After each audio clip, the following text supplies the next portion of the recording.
مدینے سے سینکڑوں میل دور بھیجا، اور وہاں جو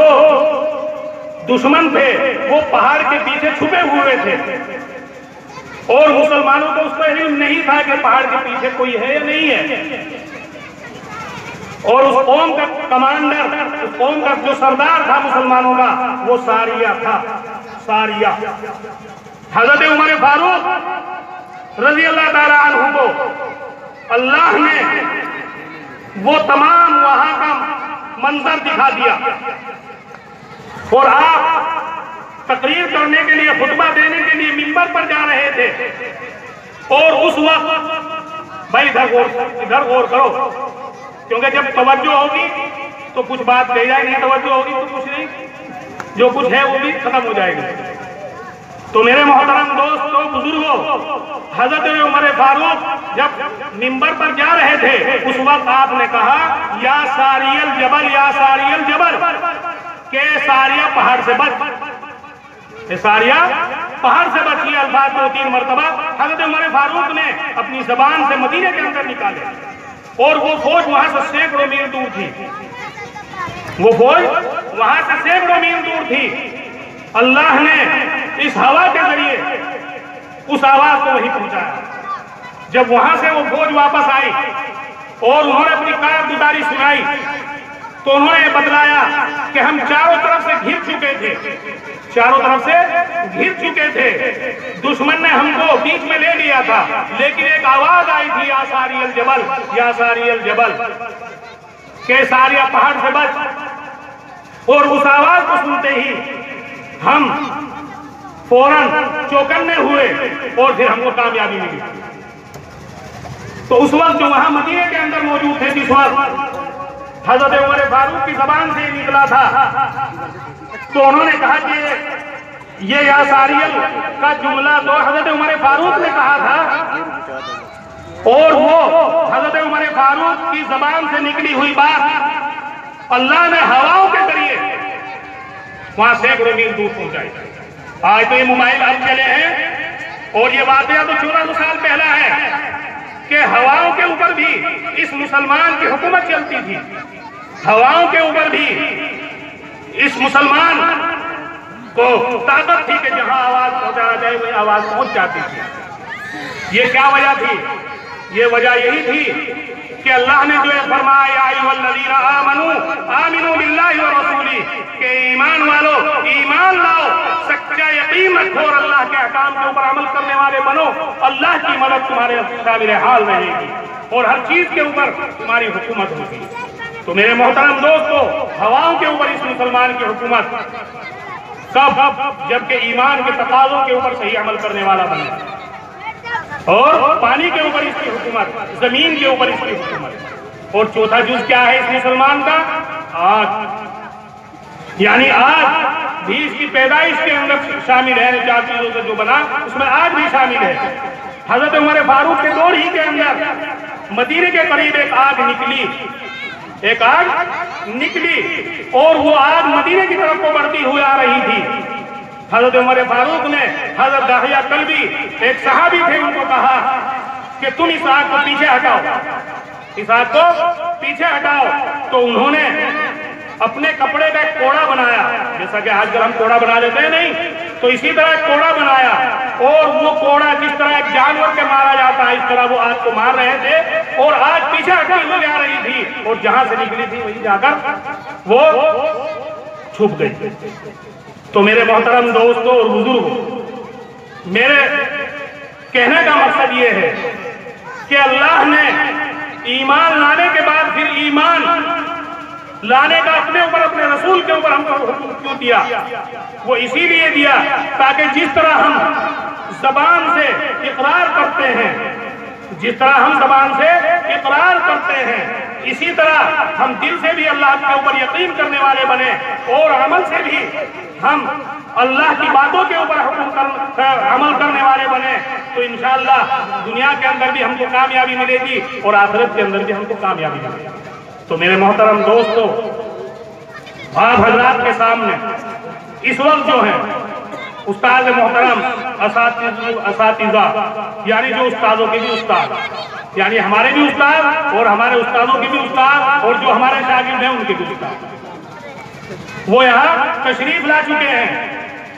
اب زیادہ بات نہ کہتے ہوئے صرف میں آپ کو یہ بات بتلا رہا ہوں کہ اگر آج ہم اپنی کامیابی چاہتے ہیں اور آج ہم یہ چاہتے ہیں کہ وہ رحمتیں وہ شفقتیں ہمارے اوپر آئے کہ جو صحابہ کرام رضوان اللہ تعالیٰ علیہم اجمعین کے اوپر آیا کرتی تھی، تو ضرورت اس بات کی ہے کہ ہم اپنے اعمال سے اپنی زبان سے یہ ثابت کر کے دکھائیں دوسروں کو کہ ہم مسلمان ہیں۔ آج ہماری زبان کا کوئی یقین نہیں، آج ہماری باتوں کا کوئی یقین نہیں، آج ہمارا افعال جو ہے وہ اسلام کے خلاف، تو کس طرح دوسروں کے اوپر ہمارا اثر پڑ سکتا ہے؟ دوسروں کے اوپر ہمارا اثر اسی وقت پڑے گا جبکہ ہم خود اللہ اور اللہ کے رسول کی بات کو ماننے والے بنیں گے۔ مسلمان کے لیے ضروری ہے کہ ایک خیر خواہ بننے والا ہو، دوسروں کی خیر خواہی اس کے دل کے اندر ہونی چاہیے، یہ نہ ہونا چاہیے کہ دوسرے کو وہ دھوکہ دے، دوسروں کے اوپر وہ ظلم کرے، بلکہ خیر خواہی اس کے اندر ہونی چاہیے۔ اس وقت تو وہ صحیح اللہ کے اوپر یقین کرنے والا ہے، اگر خیر خواہی اس کے اندر نہیں ہے، دوسروں کے ساتھ پیار و محبت کرنے کا اس کے اندر جذبہ نہیں ہے، تو سمجھیے وہ صحیح پکا مسلمان نہیں ہے۔ ایک مرتبہ حضرت امام حنیفہ رحمۃ اللہ علیہ ظہر کے وقت اپنی دکان کو بند کر کے جا رہے تھے، ظہر کے وقت اپنی کپڑے کی دکان کو بند کر کے جا رہے تھے، تو لوگوں نے پوچھا کہ امام صاحب ابھی تو دن کا بہت حصہ باقی ہے، آپ دکان کو اس وقت شام سے پہلے بند کر کے کیوں جا رہے ہیں؟ تو انہوں نے بیان کیا کہ آج آسمان کے اوپر بادل ہے، آج آسمان کے اوپر بادل ہے، اور بادل کی وجہ سے اگر کوئی گاہک دکان کے اندر کپڑا لینے کے لیے آئے گا تو کپڑے کی کوالٹی اچھی طرح معلوم نہیں کر سکتا، ہو سکتا ہے کہ کوئی کم قیمت کپڑا ہو اور وہ اچھا سمجھ کر اس کو زیادہ قیمت میں لے جائے، اس لیے میں نے دکان کو پہلے ہی بند کر دیا۔ یہ کیا تھی؟ یہ خیر خواہی تھی، کیونکہ دین نام خیر خواہی کا بھی ہے۔ نبی کریم صلی اللہ علیہ وسلم نے حدیث کے اندر فرمایا الدین النصیحہ، کہ دین خیر خواہی کا نام ہے، دین جو ہے وہ خیر خواہی کا نام ہے۔ اگر ہم خیر خواہ بنیں گے اور دوسروں کے ساتھ پیار و محبت کرنے والے بنیں گے، اور تو جو ہمارے درمیان آج دوریاں ہو گئی ہیں، نفرتیں ہو گئی ہیں، وہ دوریاں ختم ہو جائیں گی۔ تو ہر طریقے سے ہم دوسروں کے اوپر خیر خواہی کرنے والے بنیں۔ اگر ہم دکاندار ہیں تو دکاندار کی نیت یہ ہونی چاہیے کہ گاہک اگر ہم سے مال لینے کے لیے آیا تو وہ صحیح مال لے کر جائے اور اس کی کھال کھینچنے کی کوشش نہ کرے، یعنی مناسب جو نفع ہے اس کو لینے کی کوشش کرے اور اس کو دھوکہ نہ دے۔ چین کے اندر ایک مرتبہ چین کے اندر کا ایک واقعہ میں آپ کو سنا رہا ہوں کہ صحابہ کی جماعت چین کے اندر آئی، اور چین کے اندر آنے کے بعد انہوں نے اپنی تجارت شروع کی، انہوں نے اپنی تجارت شروع کی، اور تجارت انہوں نے اسلام کے اعتبار سے کی کہ دھوکہ وہ نہیں دیتے تھے، کسی چیز کے اندر اگر عیب ہوتا تھا تو وہ عیب بدلا دیا کرتے تھے۔ تو چند دنوں کے بعد وہ چین کے بازاروں کے اندر چھا گئے، اور وہاں کے جو رہنے والے تھے ان کی دکانیں ٹھپ ہو گئی، ان کی دکانیں ٹھپ ہو گئی۔ اس وقت کا جو بادشاہ تھا اس سے جا کر انہوں نے شکایت کی کہ نامعلوم ایک قوم کہاں سے آ کر ہمارے بازاروں کے اندر آئی، اور انہوں نے اپنی خرید و فروخت شروع کی، جس دن سے وہ آئے اس دن سے ہماری دکانیں بھی بند ہو گئی، آپ ان کو یہاں سے بھیجیے یا کوئی اور راستہ نکالیے۔ تو اس وقت کے بادشاہ نے معلوم کیا کہ مجھے بتاؤ کہ وہ کیا کام کرتے ہیں، تو انہوں نے بتلایا کہ وہ ایک کام کرتے ہیں، ہم نے یہ دیکھا کہ 5 وقت ہاتھ اٹھا کر نیت باندھتے ہیں اور نہ معلوم کیا کرتے ہیں، 5 وقت کا ان کا یہ مشغلہ ہے، وہ نہیں جانتے تھے کہ وہ نماز پڑھتے ہیں۔ ایک تو انہوں نے مجھے یہ بات بتلائی، اور دوسرے کہا کہ اگر کسی چیز کے اندر عیب ہوتا ہے وہ عیب دار چیز کو عیب چھپا کر نہیں بیچتے، گاہک کو دھوکہ نہیں دیتے، وہ اس کو صاف بتلا دیتے ہیں، گاہک کی مرضی ہے کہ اس چیز کو لے یا نہ لے۔ یعنی یہ 2 باتیں ان کی اس وقت کے بادشاہ کے سامنے چین والوں نے بیان کی۔ تو حضرات اس وقت کے بادشاہ نے یہ کہا تھا اس وقت کہ اگر ان کے یہ دونوں کام ہیں تو آج تو تمہارے بازاروں کے مالک ہوئے، لیکن کل کو وہ اس گدی کے بھی مالک ہوں گے جہاں میں بیٹھا ہوا ہوں، وہ اس گدی کے بھی مالک ہوں گے جہاں میں بیٹھا ہوا ہوں۔ وہ کیا چیز تھی؟ وہ یہ تھی کہ ایمانی زندگی انہوں نے دوسروں کے سامنے پیش کی، اللہ کے صحیح رہبر بن کر انہوں نے دوسروں کو دین کی طرف بلانے کی کوشش کی اور دین کے اوپر خود بھی عمل کیا اور اپنی زندگیوں کو اس طرح ان کے سامنے پیش کیا کہ ان کی زندگیوں کو دیکھ کر وہ دین کی طرف رغبت کرنے لگے اور دین کے بارے میں سچی حقانیت اور سچی بات ان کے دلوں کے اندر آئی اور وہ دشمن بھی یہ کہنے پر مجبور ہوئے کہ آج تو تمہارے بازاروں کے مالک ہیں، کل کو وہ ہماری گدی کے بھی مالک ہیں۔ تو میرے محترم دوستوں اور بزرگوں، آج اس دور کے اندر ضرورت اس بات کی ہے کہ جو ہمارے علماء کرام ہیں، جو ہمارے مدارس اسلامیہ ہیں، ان کی ہم قدر کریں اور ان کی باتیں سن کر ہم اپنی زندگیوں کو بدلیں۔ تو اس وقت تو سمجھیے کہ ہمارے اندر سچا دین اور سچے مسلمان ہونے کے ہم کہنے کے اور کہلوانے کے قائل ہو سکتے ہیں، ورنہ نہیں ہو سکتے۔ تو آج یہ ہمارے گاؤں کے اندر ہی نہیں بلکہ ہمارے علاقے کے اندر یہ حضرت مولانا عبدالرزاق صاحب دامت برکاتہم، دعا کرو کہ اللہ تعالیٰ ان کی عمر کو دراز فرمائے، ان کے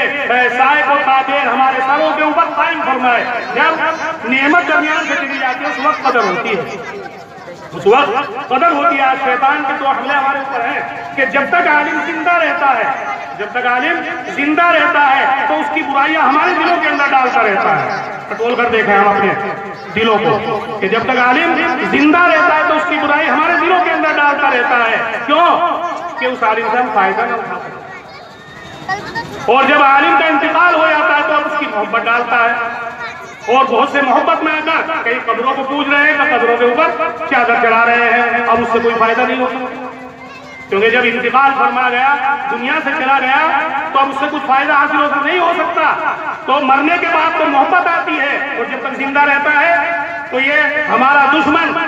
شیطان ہمارے دلوں کے اندر ان کی نفرتیں ڈالتا رہتا ہے۔ اس سے بچنے کی ضرورت ہے۔ آج ہم اسی امام کے پیچھے نماز پڑھ رہے ہیں، لیکن جب گھیر کے اندر جا کر بیٹھتے ہیں اسی امام کی برائی کر رہے ہیں۔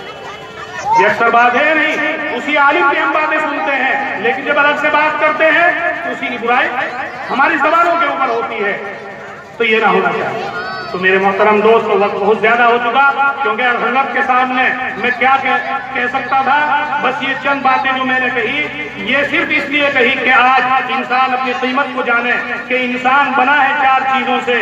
آگ سے، پانی سے، ہوا سے اور مٹی سے۔ اگر یہ صحیح ایمان کے مطابق عمل کرنے والا بنے گا تو چاروں چیزوں کے اوپر اس کی حکومت ہوگی، اور جب چاروں چیزوں کے اوپر اس کی حکومت ہوگی تو دنیا کے اندر یہ دنیا والے کچھ بھی اس کے ساتھ کرنا چاہیں ان سے پریشان نہیں ہوگا۔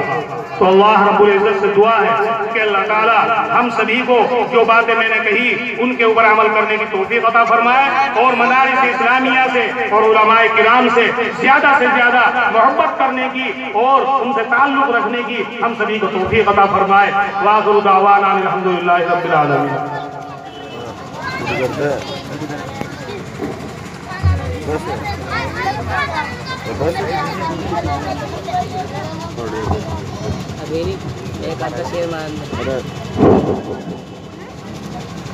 ماشاءاللہ، ابھی جو ہے آپ حضرت کی قیمتی باتوں سے محظوظ ہو رہے تھے۔ اب عن قریب ہمارے سامنے حضور قائد محترم حضرت مولانا عبدالرزاق صاحب دامت برکاتہ